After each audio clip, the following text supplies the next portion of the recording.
Ok, muy bien. Bienvenidos a la clase número 1 de Introducción a la Aerotermodinámica y Propulsión Espacial. Recuerden que estamos en nuestro canal de YouTube. Si te gusta el canal, dale like. Compártelo con tus compañeros. Suscríbete y activa la campanita. Listo, muy bien, exacto, muchachos, gracias. Listo. Muy bien, para iniciar, es necesario decir lo siguiente. Primero, es un curso introductorio, pero eso no nos va a quitar que trabajemos muy estrictamente con las definiciones y que vayamos lo más a fondo que podamos de acuerdo con el tiempo que tenemos. Para empezar, es necesario entonces definir cómo está la naturaleza. Entonces, lo mejor que uno puede hacer es empezar viendo cómo está dividida la naturaleza. Y es que la naturaleza está dividida en varias partes. Y esas partes son las que algunos llaman estados, pero no son estados. ¿Listo? Entonces, primer mito, el mito es mentira. Primera cosa, la materia o la naturaleza está dividida en lo que llamamos fases. ¿Qué es que son los estados? No, no son estados. Los estados son los de otro lugar diferente. ¿Qué es un estado? ¿Qué es una fase? Un estado se caracteriza por valores específicos. Valores específicos, mientras que una fase es un rango de valores. ¿Listo? Entonces, en las definiciones que vamos a trabajar el día de hoy, vamos a tener las siguientes. Y escribo el cronograma. Definición de una fase. Fases de la materia, y definiciones varias que van a ser las siguientes: ¿qué es la presión? ¿Qué es la temperatura? ¿Qué es la densidad? Vamos a definir las tres cantidades físicas para poder empezar a hablar de los fluidos. Entonces, son fases, no estados. ¿Qué es una fase? Es un rango, un conjunto de valores de los que ya vamos a definir. Por ejemplo, la naturaleza está hecha de átomos. ¿Átomos o moléculas? ¿Qué me dicen ustedes? ¿O es indiferente? Entonces, por allá en física le decían a usted el átomo de hidrógeno. Y efectivamente hay un átomo de hidrógeno. ¿Dónde? En los libros de física. No, mentira, está bien.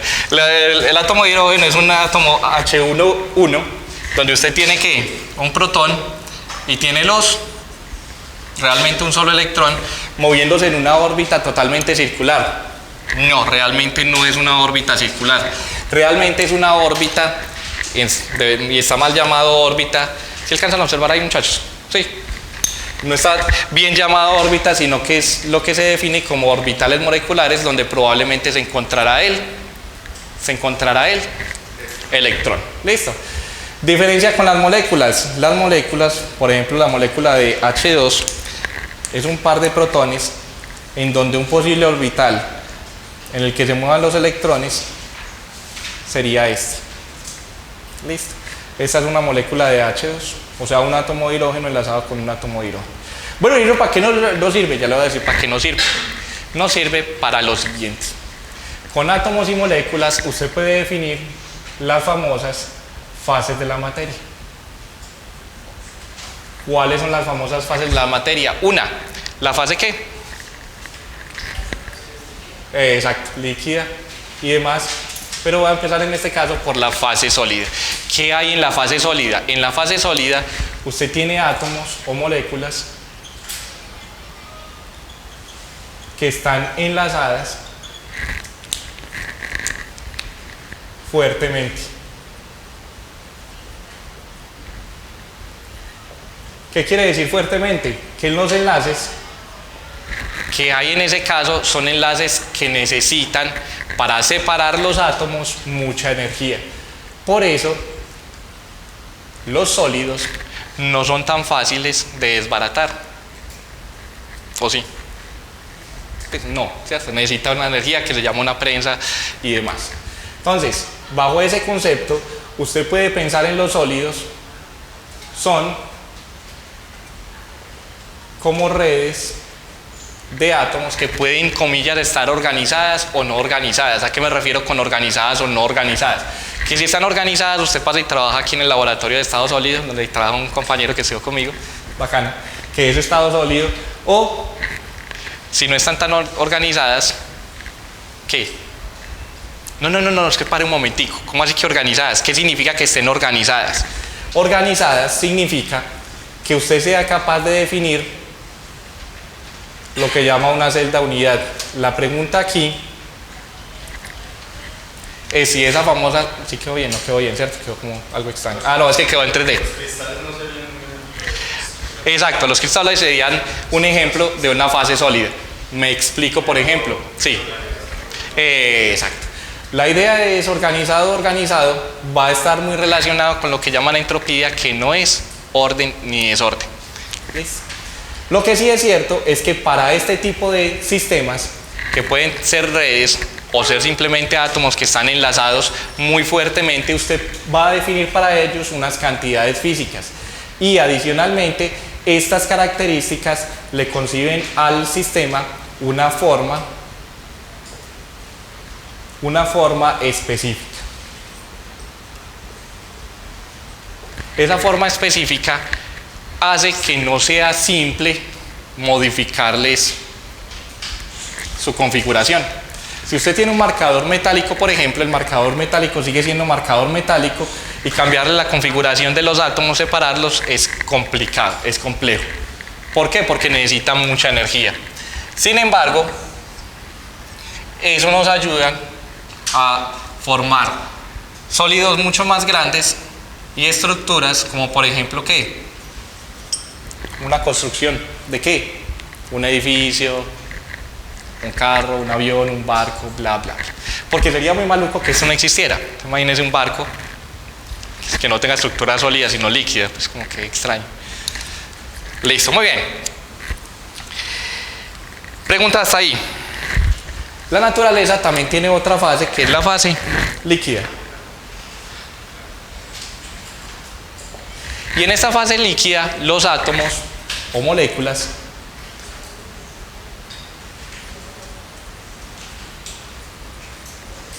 están más libres. ¿Cómo así que están más libres? Están más libres porque ellos pueden moverse en diferentes direcciones. ¿Cómo así? Hombre. Acá hay un líquido más comúnmente llamado como dióxido de oxígeno, ¿cierto? O agua, vulgarmente hablando. En el agua usted encuentra moléculas que vienen de la siguiente manera: átomo de oxígeno, dos átomos de hidrógeno, átomo de oxígeno, dos átomos de hidrógeno. Pero esas moléculas, cuando están en fase líquida, pueden moverse en varias direcciones. Entonces ellas pueden rotar, pueden expandirse o pueden correrse, puede separarse un poquito del átomo de hidrógeno, acercarse al átomo de oxígeno, funcionar como si fuera un resorte. Pueden girar, pueden rotar, pueden moverse mucho más libremente a como lo harían aquí.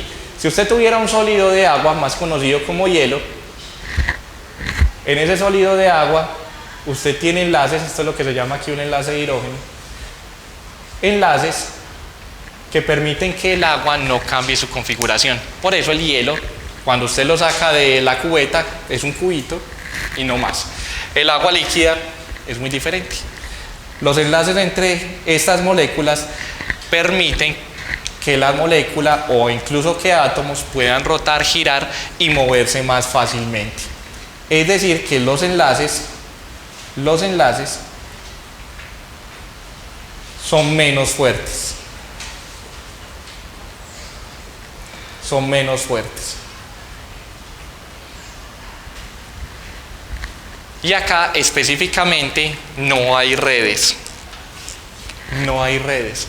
No puede definirse, incluso así tenga el sólido más perfecto, digámoslo así, un sólido en el que ya puede definir configuración y demás, puede usted tenerlo, pero una vez lo transforma en líquido, cambia de fase sólida a fase líquida, ese líquido deja de conservar esas propiedades y lo que hace es que los átomos se van a mover más libremente y no tiene una forma establecida.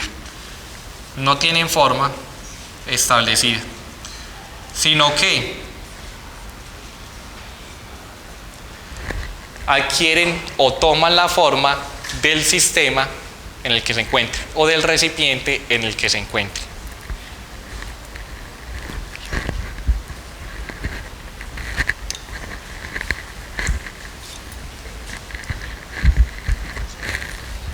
Listo, muy bien. Perfecto. No, esos son asuntos, preguntas. Sí, está. Ok, listo, perfecto. Gracias. ¿Dudas al respecto? ¿Ninguna? Ok, contame. No escriba tan abajo. No escriba tan abajo, sí. Por eso te decía de este. ¿Llegó entonces hasta aquí, hasta acá? No, hasta donde dice fuertes. Hasta acá está fuertes. Ah, listo. Entonces, no tienen forma establecida. Vale. ¿Dudas? Ok. Para poder llegar entonces a lo que hablamos de estados y fases, donde hemos definido como fases un rango de valores, podemos decir que el agua, por ejemplo, es sólida en un rango de valores. Rango de valores de temperatura, rango de valores de entropía, rango de valores de entalpía, rango de valores de presión, bla, bla, bla. Por eso no hablamos de estados, porque es un rango. ¿Listo? Es un valor, es un conjunto de valores. Igual el agua líquida en una cierta cantidad de valores. La otra se conoce como los gases. De nuevo, átomos o moléculas de lo que está hecho la naturaleza están muy libres, tanto que no hay interacción entre ellos.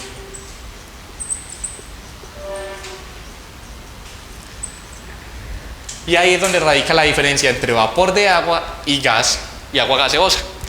El agua gaseosa es un conjunto de moléculas de agua que están así. Yo siempre las dibujo igual, pero no son iguales. Pero una no tiene que ver con la otra.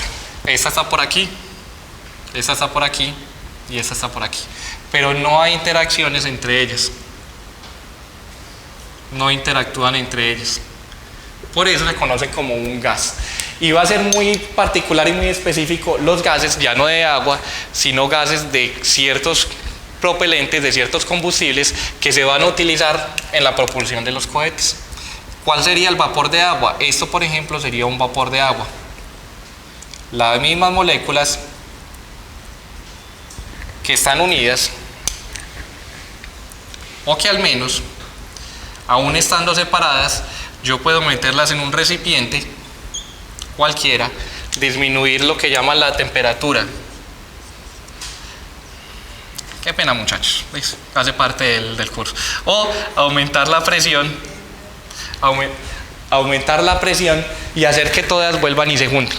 Hace unos 17, 18 años que tomé mi primer curso de química, soluciones de estequiometría se llamaba en ese tiempo, con el profe discutíamos la posibilidad de utilizar, de acuerdo a lo que decía en una revista, un artículo, utilizar campos magnéticos para poder juntar las moléculas y al juntarlas, llevarlas a la fase líquida.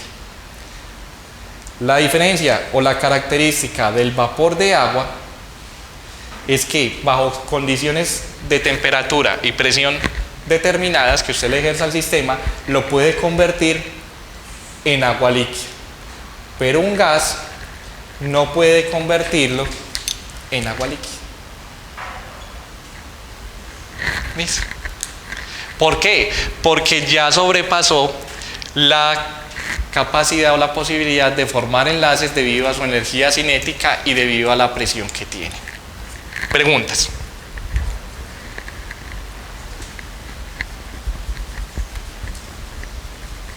Ahora bien, usted me dirá, bueno, y esos son los test que siempre me enseñaron, los que me enseñaron siempre en el colegio.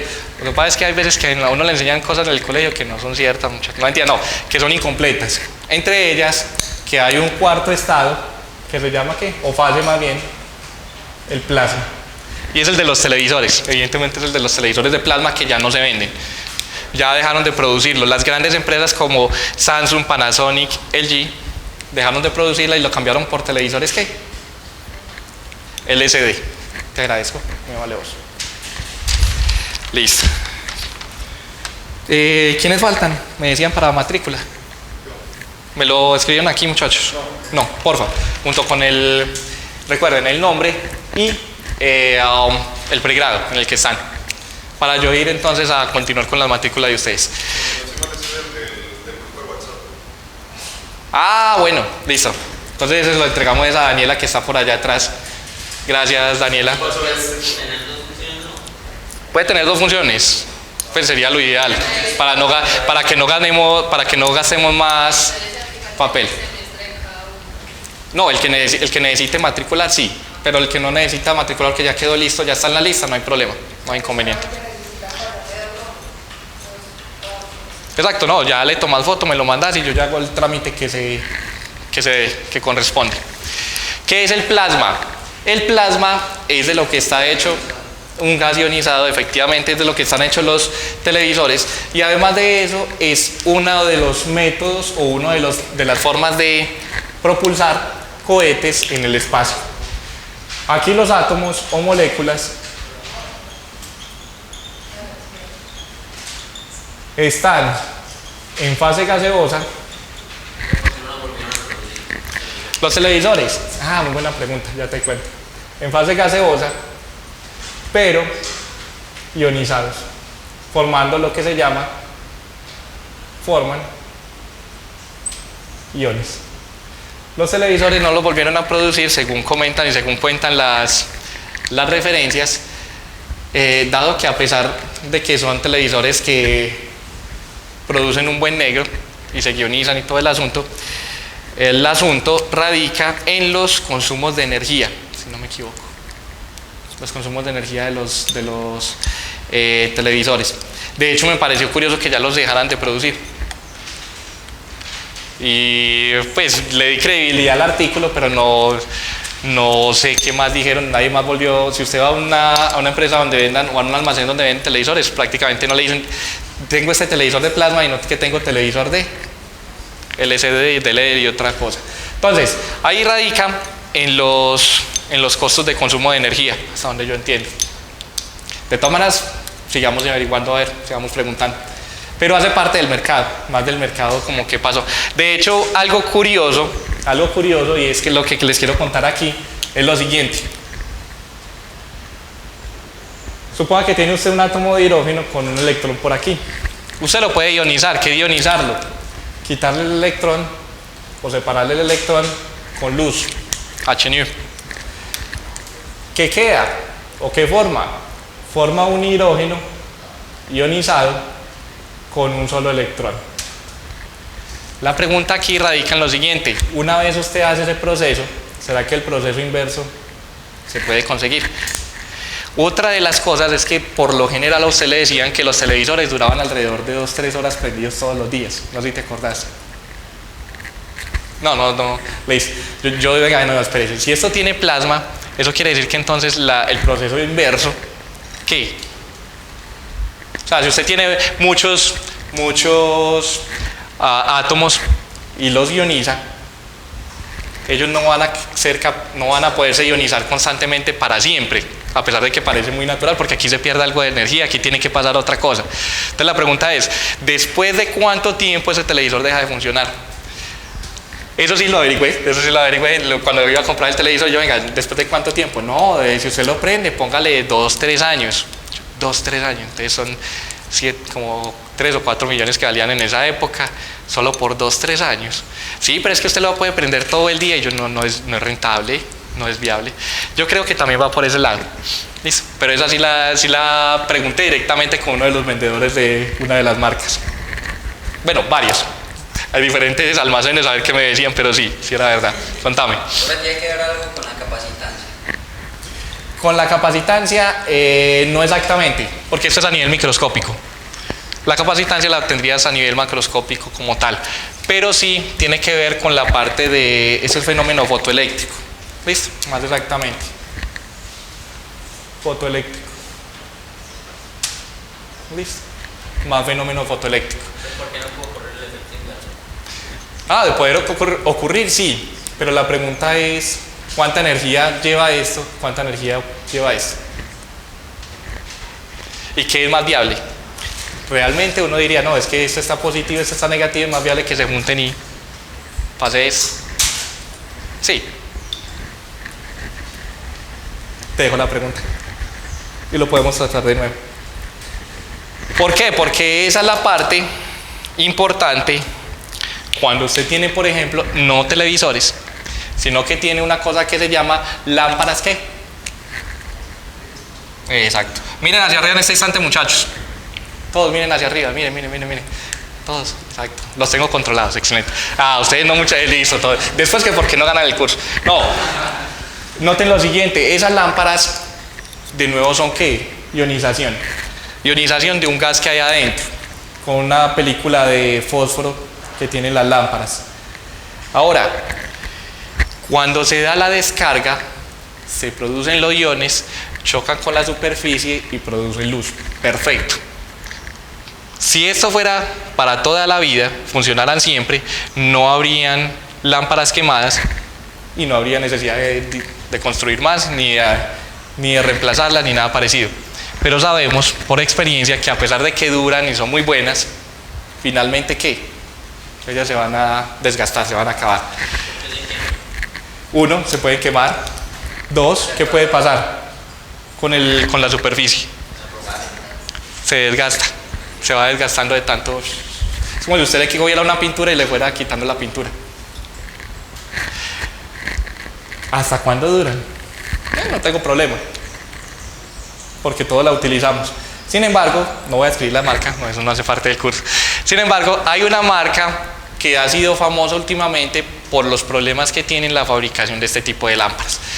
De hecho, esas lámparas, si ustedes las miran ahí, estuve hace un tiempo trabajando en un laboratorio, trabajando en un lugar, en donde yo decía, pues hombre, no, pues o sea, organíceme aquí, pínteme, haga esto. Es que no, sí, profe, pero es que espérese que hay que organizar las lámparas. Y yo, ¿qué tienen las lámparas? Están funcionando, alumbran, yo no le doy problema, no tiene nada. No, profe, lo que pasa es que eso es un peligro. Y yo, ¿por qué va a ser un peligro una lámpara que siempre ha funcionado, y alumbra y demás? La razón de ello es que si una lámpara de esas se desbarata y lo corta usted, me contaba, va a tener una herida y esa herida no va a volver a sanar durante mucho tiempo o probablemente ni sane. Y en la fabricación de estas lámparas va incluido uno de los materiales, uno de los minerales, uno de los compuestos de los que tanto se ha hablado, que es el asbesto. ¿No han escuchado últimamente? La marca no la voy a decir, no me interesa, pero esas lámparas fueron hechas y la gente que trabajaba allá trabajaba con asbesto. Maluco que usted después de mucho tiempo se dé cuenta de cómo funcionan las cosas. Sin embargo, también ha pasado así en la ciencia. No sé si han escuchado, si han recordado. ¿Quiénes fueron los que descubrieron los rayos X y trabajando con eso? Los Curie, exacto. Los esposos Curie, bacano que no tenga la esposa, ¿cierto? Y trabaje lo mismo, se ahorra tiempo y se duplica el trabajo. Exacto. Entonces, claro, eso se veía muy bonito, nos contaba el profe en la historia, que se veía muy bonito, funcionaba, entonces todo el mundo empezó a hacer eso, a utilizarlo. Resultados: cáncer, mutaciones y demás. De hecho, cuando hacen ese tipo de cosas, siempre tienen que tener en cuenta, y es una de las ramas que se utiliza, siempre tienen que tener en cuenta cuánta radiación o a cuánta radiación está expuesta. Uno de los profes de acá nos contaba que él constantemente tenía que medir los índices de radiación en su cuerpo, finalmente. Y yo, fue madre, ¿cada cuánto es eso? No, cada cierto tiempo, porque eso no puede sobrepasar un cierto límite, dado que afecta a la salud. Y maluco también. Lo curioso, lo bacano es que, a pesar de que esto existe, es muy interesante, muy bacano, muy útil y demás, las aplicaciones que vienen de ahí en adelante hacen que esto sea algo potencialmente bueno. Solo que hay que tener cuidado. Para la química, pues, por ejemplo, si usted va a tener una reacción química de un ácido y una base, o tiene ácidos fuertes y demás, que son muy corrosivos, usted le pone una bata de laboratorio, un traje. Pero para esto, ¿usted qué pone? pues para una bomba de rayos gamma como en las películas como la que estuvo Hulk, ¿usted qué se pone? Pues qué traje se pone, no puede ponerse nada, porque por mucho que le ponga algo no le va... Mentira, sí puede ponerse una pared de plomo de ¿cuánto? Como de 5 metros, 50 metros, ¿cuánto es? Les dejo la curiosidad para que lo averigüen el valor. Pero ¿quién se pone una pared de plomo, un traje de plomo? No sirve. Listo. Ah, plomo. ¿Por qué? ¿Por qué el plomo? ¿Qué caracteriza al plomo? La densidad. La densidad. ¿Listo? Metal pesado, muy pesado. ¿Listo? De hecho, otro de los peligros que usted a lo mejor no lo ha tenido en cuenta es, hablando de metales, no solamente es el plomo, sino también el mercurio líquido, los termómetros de mercurio. Nosotros crecimos con termómetros de mercurio, no me preocupe. A nosotros todos, bueno, a muchos de nosotros, los del siglo pasado, nos calzaron los dientes con lo que llamaban amalgama y todo ese tipo de cosas. Y eso supuestamente contiene mercurio. Pero aquí estábamos, pues, y aquí está todo el mundo. Entonces, ¿cuál es el problema? Eso. Sin embargo, ahora sí es peligroso en los termómetros. No, nunca he comprado un termómetro de mercurio, no. Pero todos tienen mercurio en los dientes, ¿cuál es el problema? Yo no entiendo. Pero bueno, pues depende de las cantidades. Y no solamente de las cantidades, sino que también va a depender de lo que usted haga en su vida. Todo ese tipo de cosas. Mercurio, que también es el único metal líquido a temperatura ambiente, es del tipo de materiales que pueden utilizarse con muchas cosas.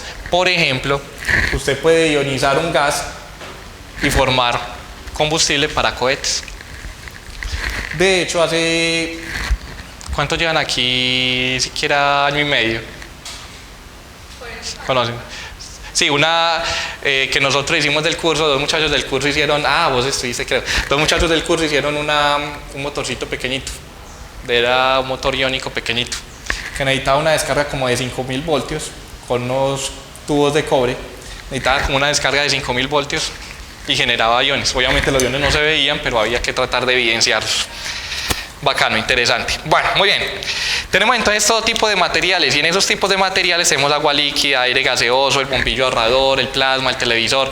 Todo básicamente está hecho con materiales y esos materiales están en una fase específica.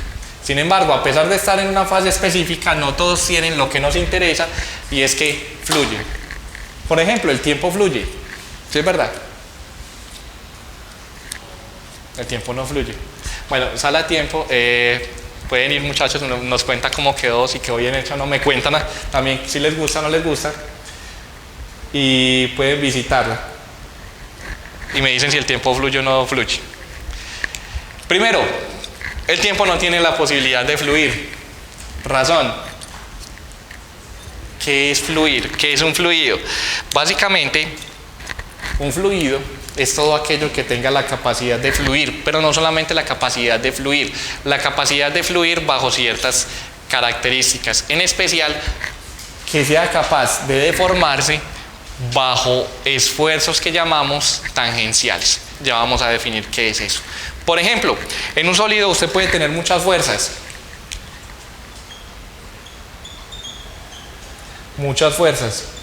A un sólido usted le puede ejercer muchas fuerzas. Y el sólido va a seguir siendo sólido, el sólido no fluye. Pero si le pasa al sólido que él se deforma, pero vuelve a su fase inicial. Esa deformación va a estar relacionada, si algunos ya lo vieron, con lo que llaman el módulo de Young. Y ese módulo de Young se calcula por allá en física de ondas para determinar y para saber cómo se propaga qué. Una onda en una barra, una onda en no sé qué, una onda en no sé qué. Módulo de Young. ¿En qué consiste? Consiste en lo siguiente. Si usted tiene, por ejemplo, un sólido y le ejerce una fuerza en la parte superior, el sólido se puede deformar un poquitico de la posición que estaba inicialmente. Y esa deformación da cuenta de lo que se llama el módulo de Young. Esa cantidad va a quedar para ustedes como una lectura lista. ¿Qué es el módulo de Young? Y los esfuerzos en un sólido.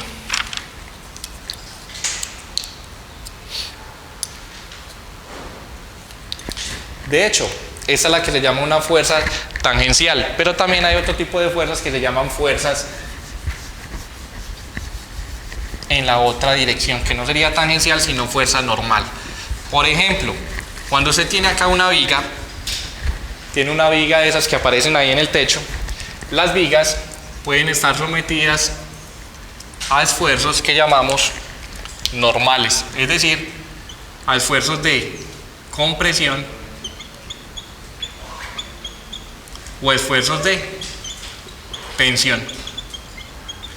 Y eso es muy importante en las estructuras porque eso le permite a usted decir cuál es la parte de la estructura que va a recibir la mayor cantidad de fuerza. Es más, con esto puede justificar usted por qué la mejor forma o la mejor estructura es aquella que tiene una especie de triángulos, o por qué una estructura en forma de panal de abejas es estable a pesar de que no tiene nada en la mitad. Muy bien, dudas, preguntas, hasta ahí muchachos. Esto pasa en los sólidos, pero en los fluidos,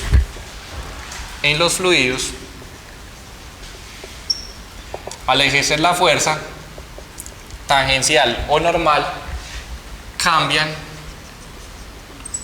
su forma y por lo general no regresan a ella.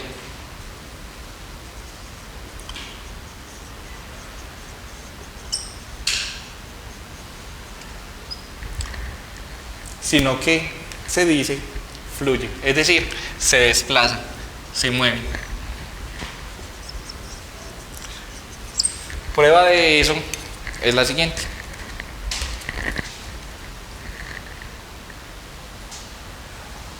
Noten la forma que tiene. ¿Forma qué? Cilíndrica, ¿cierto? Está como un cilindro. Ya no tiene forma cilíndrica. ¿Listo? Ahí está ¿qué? Fluyendo. Y lo que hizo en este caso, lo que hubo en realidad fue un desplazamiento o un esfuerzo sobre la superficie. Entonces, se dice que cambian su forma. Y, en particular, pueden fluir entonces, cumplen esa condición lo que son los líquidos y los gases, que nos van a interesar particularmente. Entonces aquí es donde yo le digo, plasma, no, típico libro. ¿Por qué?